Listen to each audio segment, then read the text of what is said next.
पिछला जो लेक्चर हुआ था उसमें हम लोग देखे थे कि हम लोग यानी कि जो ह्यूमंस हैं और प्लांट्स हैं और बहुत तरह के ऑर्गेनिज्म हमारे इस धरती पर रहते हैं और ये सारे के सारे लिविंग ऑर्गेनिज्म हैं। और लिविंग ऑर्गेनिज्म का क्या कैरेक्टर होता है, कौन सा सबसे इंपॉर्टेंट कैरेक्टर है, कौन सा सेकंड मोस्ट इंपॉर्टेंट कैरेक्टर है, इस तरह की कुछ चीजें देखे थे हमने। और फिर जाकर के कुछ लाइफ प्रोसेसेस के बारे में बात भी की थी हम लोगों ने। इस वाले वीडियो में हम लोग समझेंगे कि न्यूट्रिशन हमारे बॉडी को क्यों जरूरी है, हमारे बॉडी को न्यूट्रिएंट्स की या न्यूट्रिशन की आवश्यकता क्या है। देखिए, हमारा बॉडी जो है वो एक लिविंग ऑर्गेनिज्म है। अब चूंकि ये एक लिविंग ऑर्गेनिज्म है तो हम लोग बहुत तरह की एक्टिविटीज करते हैं। सुबह उठना हो गया, उसके बाद अगर के हम लोग अपना जो डेली का रूटीन होता है उसको फॉलो करते हैं। देन हम स्कूल जाते हैं, हम वहाँ पढ़ाई करते हैं। बहुत सारे जो लोग होते हैं वो अपने ऑफिसेज में जाते हैं, कुछ जो है फिजिकल वर्क करते हैं। आप में से कुछ लोग जो हैं वो फिर शाम को खेलने जाते हैं, वहाँ पर बहुत तरह का हम लोग वर्क करते हैं। आप लोग ये भी देखे होंगे कि कई बार हम लोगों को फिर चोट वगैरह भी लग जाती है, फिर कुछ समय बाद वो रिपेयर भी हो जाता है। तो बॉडी के अंदर अपना उसका अलग फंक्शनैलिटी भी है, उसका अपना सारा चीज अलग हो रहा है। और बॉडी जो है वो क्या कर रही है, मेटाबॉलिक एक्टिविटीज कर रही है। इन शॉर्ट ये खेलना कूदना, खाना और खाने का पचना, डाइजेशन, रेस्पिरेशन, ब्लड का फ्लो करना, हमारा सोचना, बहुत तरह के एक्टिविटीज हैं जो हमारे बॉडीज में हो रही हैं, जिसको हम लोग मेटाबॉलिक एक्टिविटीज कहते हैं। मेटाबॉलिक एक्टिविटीज में क्या होता है कि हमारा बॉडी जो है वो टीयरिंग करता है, यानी कि टूटता है, फटता है। कौन टूटेगा, कौन फटेगा? तो our body is made up of cells and tissue. Cells जो है वो एग्रीगेट करके टिश्यूज का फॉर्मेशन करते हैं। सो सेल और टिश्यू जो है उनका टीयरिंग होगा, वो डैमेज होंगे और उनको रिपेयर करना होगा। So this repairing process needs energy. ये जो रिपेयरिंग प्रोसेस है आपका, इस रिपेयरिंग प्रोसेस को एनर्जी चाहिए होता है। लाइक एक सिचुएशन कंसिडर करिए कि घर यानी कि मकान बन रहा है कहीं पे, तो वहां पर हम लोगों को किन किन चीजों की आवश्यकता होती है। The first one is labour और the second one is raw materials. तो हमारे बॉडी में जो रिपेयरिंग का फंक्शन होगा उसमें एनर्जी जो है वो एज लाइक लेबर की तरह वर्क करेगा। और इस एनर्जी की, अब लेबर मान लो हम कहीं घर में काम करने के लिए लेबर्स बुला ले, ठीक है, और रॉ मटेरियल्स हमारे पास ना हो तो फिर हमारे घर का निर्माण कैसे होगा। उसी प्रकार से अगर बॉडी को एनर्जी मिल जाए रिपेयरिंग करने के लिए बट प्रॉपर रॉ मटेरियल ना मिल पाए तो हमारे बॉडी का निर्माण कैसे होगा। तो इसके लिए हमको चाहिए होगा some raw materials. And what are these raw materials? हम लोग आगे के शेड्यूल्स में, क्लासेस में, मॉड्यूल्स में डिस्कस करेंगे कि ये रॉ मटेरियल जो है, ये जो रॉ मटेरियल है वो क्या चीज है। ठीक है, तो जो सेल का रिपेयरिंग एंड टीयरिंग जो है वो होता है आपका मेटाबॉलिक एक्टिविटीज। तो ये जो मेटाबॉलिक एक्टिविटीज हैं जिनको हम लोग कह सकते हैं कि ये मेटाबॉलिक एक्टिविटीज होती है हमारे बॉडी को मेंटेन करने के लिए, लाइफ को सस्टेन करने के लिए। अगर ये मेटाबॉलिक एक्टिविटीज ना हो, जैसे अगर बॉडी हमारा डैमेज हो रहा है और वो रिपेयर ना हो तो हमारा बॉडी जो है वो इवेंचुअली फाइनली डेड कर जाएगा, मर जाएगा। तो हमारे बॉडी में हमेशा कुछ ना कुछ मेंटेनेंस का कार्य चलते रहता है। तो ये मेंटेनेंस जॉब क्या है और ये मेंटेनेंस जॉब इंपॉर्टेंट क्यों है, इस चीज पर हम लोग डिस्कशन करेंगे आज। तो ये जो मेंटेनेंस फंक्शन है ये तो एनी टाइम चलते रहता है और खास करके जब हम सो रहे होते हैं तब हमारा बॉडी खुद को और ज्यादा रिपेयर कर रहा होता है। तो हमने जाना कि ये जो मेंटेनेंस जॉब है इसको एनर्जी की रिक्वायरमेंट है, इसको रॉ मटेरियल्स की रिक्वायरमेंट है। So where does this energy और रॉ मटेरियल कम फ्रॉम? कहां से आएगा ये? चलिए देखते हैं कि ये जो एनर्जी है और ये जो रॉ मटेरियल है वो कहां से आएगा। तो ये एनर्जी और ये रहा हमारा रॉ मटेरियल। तो ये जो एनर्जी है और ये जो रॉ मटेरियल है वो हमारे बॉडी के अंदर बनता है क्या? ह्यूमंस के बॉडी के अंदर बनता है क्या? देखिए, अलग अलग ऑर्गेनिज्म में इन दोनों को प्राप्त करने का तरीका अलग अलग है। लेकिन अगर हम बोलें कि सर प्लांट जो है वो तो अपना फूड, अपना जो एनर्जी है, अपना जो रॉ मटेरियल है वो अपने बॉडी के अंदर प्रिपेयर कर लेता है, तो भाई प्रिपेयर करने के लिए भी तो कुछ रॉ मटेरियल चाहिए होगा उसको। कहां से मिलेगा उसको वो रॉ मटेरियल? तो उसको वो रॉ मटेरियल तो उसके बॉडी के बाहर से मिलेगा। तो इन दोनों का जो सोर्स है, the source is outside of the body, outside of the body, body of any living organism. किसी भी लिविंग ऑर्गेनिज्म के बॉडी के बाहर ही इसका सोर्स है। चाहे एनर्जी चाहिए हो या रॉ मटेरियल्स चाहिए हो, वो हमारे बॉडी के बाहर से ही हमको मिल पाएगा। सोर्स जो है वो तो आउटसाइड ही है। अब बाहर के सोर्स से हमको भी, ह्यूमंस, हमको क्या मिलता है? हमको मिलता है फूड। एंड ये फूड जो है, इसी को हम लोग क्या कहते हैं? फूड के इंटेक को। हम जाते हैं बाहर, रेस्टोरेंट में बैठ जाते हैं, वहां खाना खाते हैं, घर में रोटी चपाती दाल सब्जी ये सब खाते हैं, वही तो है न्यूट्रिशन। ईटिंग और taking of food is nutrition. Food taking, intake of food, taking of food is called nutrition. Taking of it is called nutrition. For what? Question आएगा कि nutrition is taking of food, but for what? For energy, for raw materials। इन सब के लिए जब हम खाने को खाएंगे, जब इंटेक करेंगे इसका, तो न्यूट्रिशन कहलाएगा। अब अर्थ पे जो लाइफ है वो कार्बन बेस्ड है, यानी कि ज्यादातर जो मॉलिक्यूल्स हैं वो कार्बन के बने हुए हैं, और बहुत सारे जो मॉलिक्यूल्स हैं, जैसे हमारा बॉडी जो है वो कार्बन का बना हुआ है, वो भी कार्बन बेस्ड ही है। तो न्यूट्रिएंट्स जो है, हम लोग समझेंगे कि न्यूट्रिएंट्स जो है वो कहाँ कहाँ पे हो रहा है।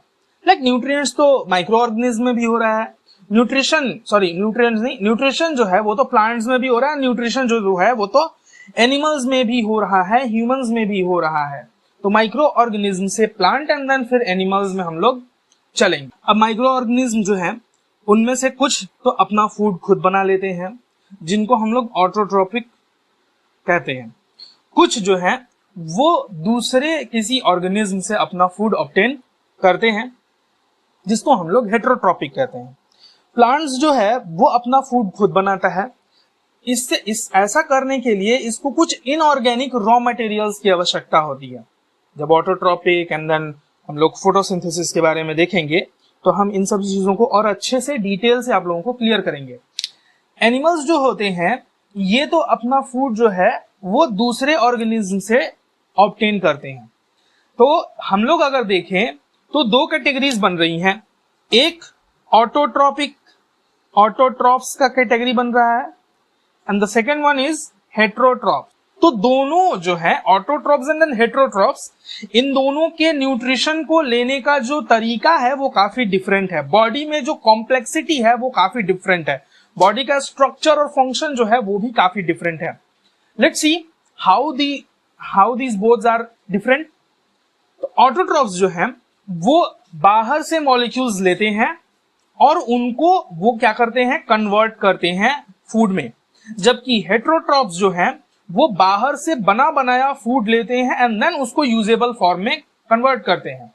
तो माइक्रो ऑर्गेनिज्म, प्लांट, एनिमल्स को हटा देते हैं, केवल ऑटोट्रॉप्स एंड हेटेरोट्रॉप्स पर अपना डिस्कशन अब फोकस करते हैं। अब ये ऑटोट्रॉप जो है ये क्या करता है कि कॉम्प्लेक्स, ये ऑटोट्रॉप बनाता है कॉम्प्लेक्स मॉलिक्यूल्स को, ठीक है, और ये हेटेरोट्रॉप्स है, ये इस कॉम्प्लेक्स मॉलिक्यूल को इनटेक करता है, ले लेता है, ओके। और ये हेटेरोट्रॉप्स जो है वो इस कॉम्प्लेक्स मॉलिक्यूल को लेकर के इसको सिंपलर मॉलिक्यूल्स में तोड़ देते हैं, ब्रेक डाउन करते हैं। तो heterotrophs break down complex molecules into simpler and autotrophs take simpler molecules and convert it into complex molecules.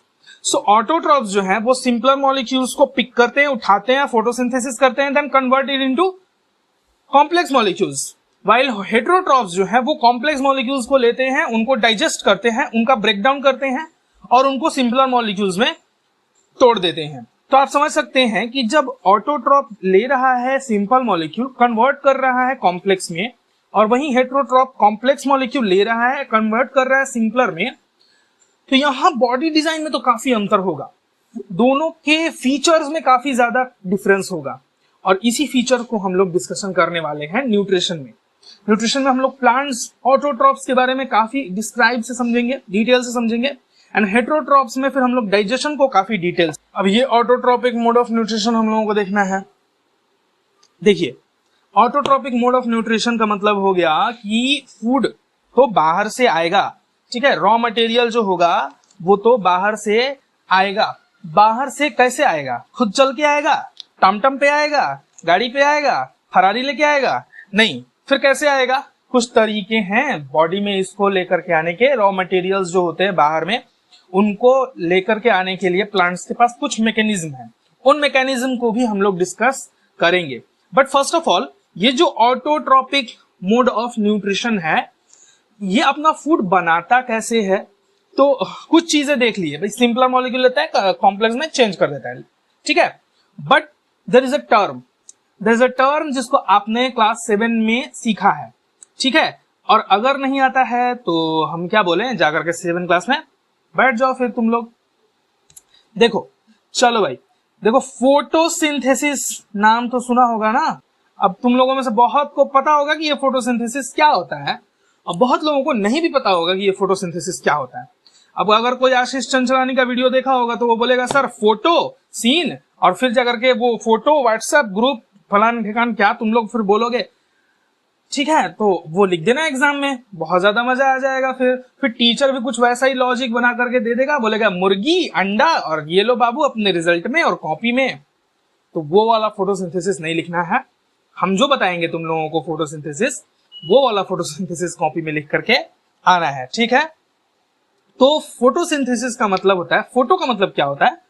Photo का मतलब होता है सेल्फी। जी नहीं, फोटो का मतलब होता है लाइट, और सिंथेसिस का मतलब होता है टू मेक और टू सिंथेसाइज, ठीक है, टू मैन्युफैक्चर, ठीक है। तो सिंथेसाइज मतलब टू मेक, तो लाइट से अपना फूड बनाएगा, तो उस प्रोसेस को हम लोग फोटोसिंथेसिस कहेंगे। क्लास 7 में रटते थे बैठ करके, है ना हम लोग, कि the process of making food in the presence of sunlight from carbon dioxide and water, and then make starch and then release oxygen is known as photosynthesis. इतना कुछ रटने की जरूरत नहीं है, सिंपलर तरीके से देखते जाएंगे, चीजें समझ में हम लोगों को आती जाएंगी। तो यहाँ क्या होता है ना, फोटोसिंथेसिस में कुछ रॉ मटेरियल्स की आवश्यकता है। हम बार बार ये चीज बोल रहे हैं, रॉ मटेरियल्स क्लियर कर देते हैं, पर्दा उठा देते हैं उस चीज पर से। फोटोसिंथेसिस के लिए रॉ मटेरियल्स की जो आवश्यकता है वो बेसिकली है कार्बन डाइऑक्साइड एंड वाटर। कितना सिंपल है। अगर हम लोग फोटोसिंथेसिस कर पाते कितना अच्छा होता है ना।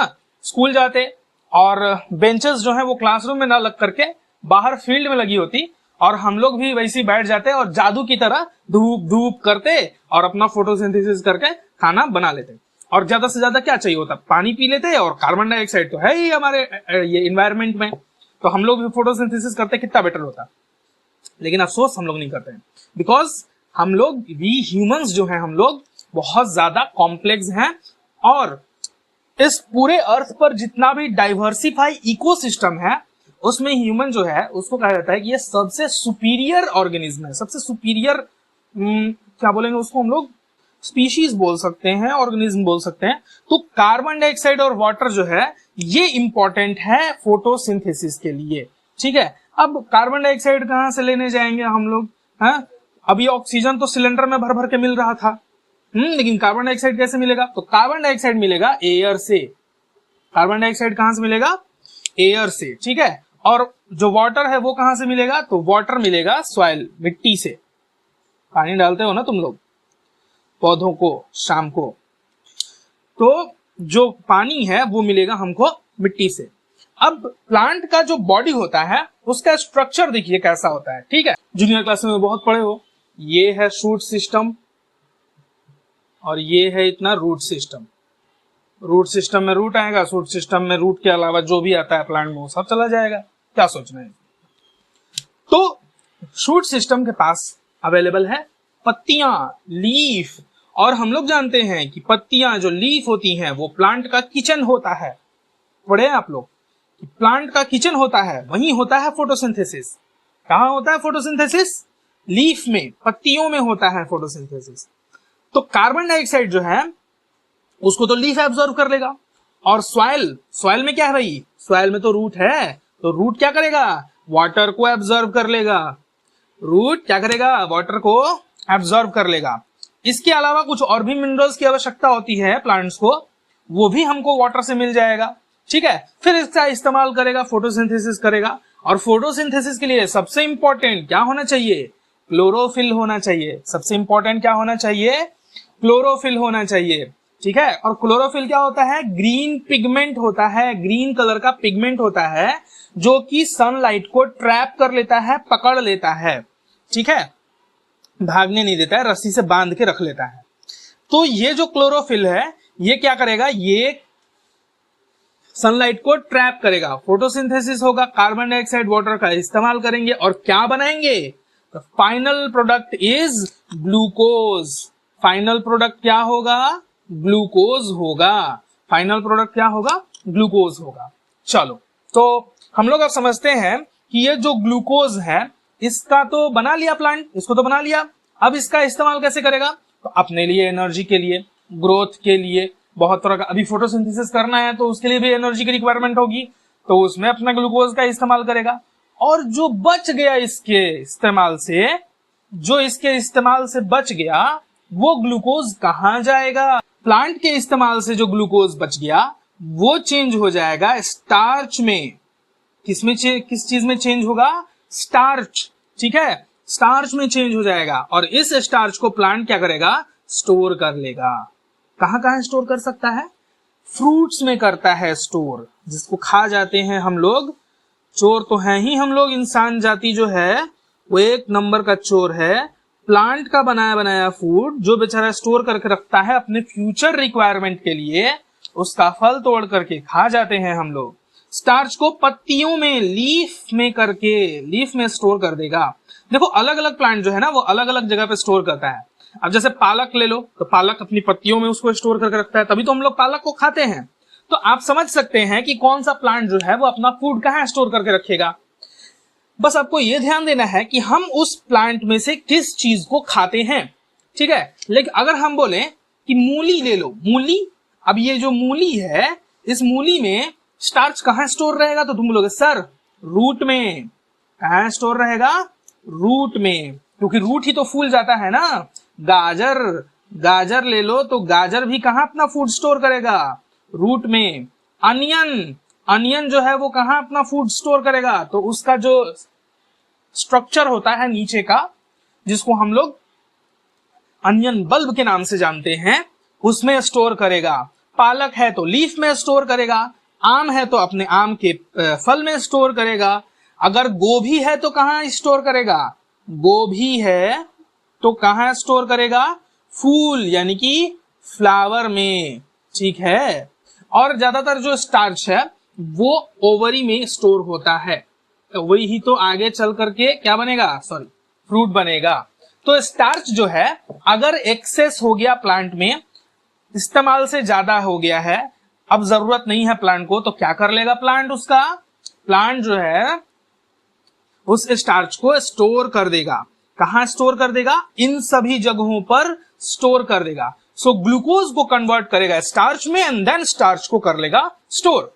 हमारे बॉडी में, यानी कि ह्यूमंस के बॉडी में भी इस तरह का एक मैकेनिज्म पाया जाता है। हमारे बॉडी में भी जो ह्यूमंस हैं वो क्या करते हैं? फूड को स्टोर करते हैं। कैसे स्टोर करते हैं फूड को? हम जो खाना खाते हैं वो होता है कार्बोहाइड्रेट। रोटी खा लिए या फिर सब्जियां खा लिए, कुछ जो फूड है उनमें कार्बोहाइड्रेट्स का मात्रा बहुत ज्यादा होता है। खास करके जो फूड स्टार्ची होते हैं, जो फूड मीठा होता है स्वाद में, जैसे चावल का स्वाद जो है वो मीठा होता है, रोटी का स्वाद जो है वो मीठा होता है, गुड़ हो गया, चीनी हो गया, इनका स्वाद जो है वो मीठा होता है। सो ये जो फूड है इनमें कार्बोहाइड्रेट्स की मात्रा काफी ज्यादा अच्छी मात्रा में पाई जाती है, काफी ज्यादा होती है, प्रचुर मात्रा में मिलता है कार्बोहाइड्रेट्स। एक्सेस होगा कार्बोहाइड्रेट, हमारे बॉडी के यूटिलाइजेशन से, नीड से ज्यादा होगा, कार्बोहाइड्रेट चेंज हो जाएगा ग्लाइकोजन में, और ये ग्लाइकोजन जो है वो हमारे बॉडी में स्टोर होगा किस फॉर्म में? कार्बोहाइड्रेट तो ग्लाइकोजन के फॉर्म में स्टोर होता है, बट ये ग्लाइकोजन जो है वो बॉडी फैट का निर्माण करेगा। हमारे बॉडी में फैट सेल्स जो होते हैं उनमें जाकर के ये स्टोर हो जाएगा। तो आपको याद रखना है, प्लांट कार्बोहाइड्रेट को किस फॉर्म में स्टोर करता है? स्टार्च के फॉर्म में। हमारा बॉडी कार्बोहाइड्रेट को किस फॉर्म में स्टोर करता है? ग्लाइकोजन के फॉर्म में। तो ये क्वेश्चन आ सकता है एग्जामिनेशन में, आप लोग अच्छे से दिमाग में बैठा करके इसको रखिए।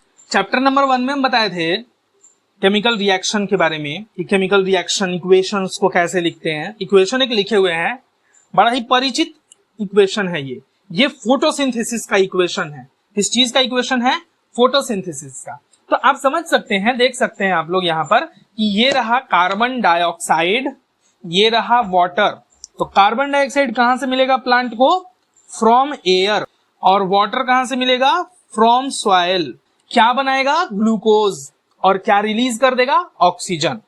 ग्लूकोज बनाते समय हम आप लोगों को बताए थे कि अगर रिएक्शन हो रहा है और वहां पर कोई कैटलिस्ट का इस्तेमाल हो रहा है या फिर कोई स्पेशल टाइप का कंडीशन वहां पैदा किया जा रहा है, तो उसको एरो के ऊपर नीचे लिख करके शो करते हैं हम लोग। ठीक है, तो ऊपर नीचे लिख करके शो करते हैं। यहां पर क्लोरोफिल अपना काम करेगा। और ये क्लोरोफिल जो है ये रिएक्शन में पार्टिसिपेट नहीं करता है, ये तो कैटलिस्ट की तरह मौजूद रहता है। ये तो केवल कैटलिस्ट की तरह मौजूद रहता है। कैटलिस्ट जो होता है वो क्या करता है? कैटलिस्ट रिएक्शन को होने में मदद करता है, लेकिन ये रिएक्शन में पार्टिसिपेट नहीं करता है। तो क्लोरोफिल एक कैटलिस्ट है। और यहां फोटोसिंथेसिस होगा in the presence of sunlight. ठीक है, सनलाइट का भी रिक्वायरमेंट तो होना है ना। तो अभी हम लोग समझेंगे कि एक्चुअली में क्या होता है ड्यूरिंग फोटोसिंथेसिस। फोटोसिंथेसिस जब हो रहा होता है तो एक्चुअली में उस टाइम पे क्या हो रहा होता है। तो फोटोसिंथेसिस ना 2 चरणों में बटा हुआ है, 2 स्टेजेस में बटा हुआ है। पहला जो है वो है light reaction and the second one is dark reaction. अब तुम लोगों को एक चीज तो पता है कि हम तुम लोगों को ये पहले ही बता देते हैं कि कब हम आउट ऑफ सिलेबस जा रहे हैं। अब आपके सिलेबस में, आपके एनसीईआरटी के सिलेबस में ये 2 टर्म नहीं दिए गए हैं, बट मैंने आप लोगों को बताया ताकि आपका कॉन्सेप्ट जो है वो अच्छे तरीके से क्लियर रहे और इसके रिगार्डिंग आप लोग फिर आपको कोई डाउट ना हो। ठीक है, तो लाइट रिएक्शन जो है वो फोटोसिंथेसिस का पहला भाग है, इनिशियल स्टेज है। और जो डार्क रिएक्शन है वो हमारा सेकेंड भाग। सबसे पहला जो होता है वो होता है एब्जॉर्प्शन ऑफ सनलाइट क्लोरोफिल से। क्लोरोफिल क्या करता है? सनलाइट को एब्जॉर्ब कर लेता है। तो क्लोरोफिल। दूसरा स्टेज में क्या होता है कि ये जो लाइट एनर्जी है, सनलाइट से क्या मिला? सनलाइट से मिला है लाइट एनर्जी। तो इस लाइट एनर्जी को केमिकल एनर्जी में चेंज करेंगे। लाइट एनर्जी को चेंज कर देंगे किसमें? केमिकल एनर्जी में। और इस केमिकल एनर्जी का इस्तेमाल करेंगे और क्या करेंगे? वाटर यानी कि H2O का ब्रेक डाउन करेंगे। इस H2O को ब्रेक डाउन करेंगे किस चीज में? तो इस H2O का ब्रेक डाउन करेंगे हम लोग हाइड्रोजन और ऑक्सीजन में। ठीक है, तो क्या होता है आप समझिए लाइट रिएक्शन में क्या होता है कि ये 2 तो हो गया। तीसरा होता है कि कार्बन डाइऑक्साइड का थर्ड पोर्शन जो है वो CO2 का रिडक्शन होता है। किसमें? ग्लूकोज में। CO2 को रिड्यूस करके ग्लूकोज बना देते हैं। तो ये 3 चरण में फोटोसिंथेसिस कंप्लीट होता है। लाइट रिएक्शन, डार्क रिएक्शन इन्हीं तीनों के बीच घूमते रहता है।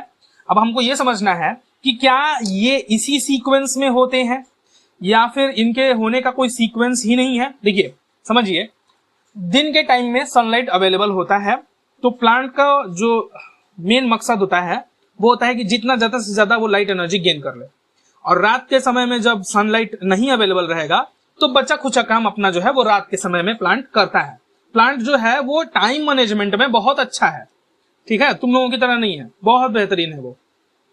तो क्या कर लेता है ये कि दिन में तो खूब सारा सनलाइट बटोर लेगा, खूब सारा लाइट एनर्जी बटोर लेगा और उसको केमिकल एनर्जी में चेंज भी कर देगा और वाटर को स्प्लिट भी कर देगा। और रात को केवल अब वो एक ही काम करेगा, रात को बैठ जाएगा, कार्बन डाइऑक्साइड को क्या करेगा? ग्लूकोज में चेंज करेगा। आराम से वहां रिडक्शन का काम होता रहेगा।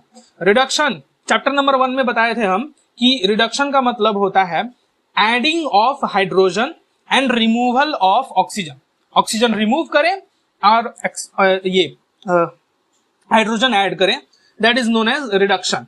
तो लाइट रिएक्शन जो है वो तब तक हो रहा है, लाइट रिएक्शन जब तक सनलाइट अवेलेबल है, और डार्क रिएक्शन तब स्टार्ट होगा जब सनलाइट अवेलेबल नहीं होगा।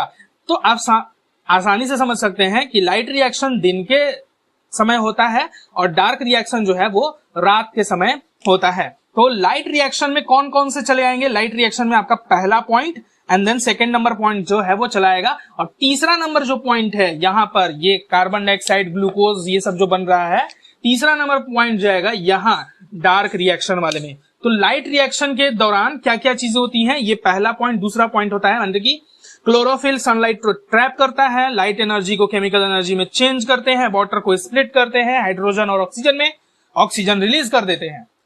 और तीसरा नंबर पॉइंट जो कि डार्क रिएक्शन के अंतर्गत आता है, वहां कार्बन डाइऑक्साइड को रिड्यूस करते हैं और ग्लूकोज का फॉर्मेशन कर लेते हैं।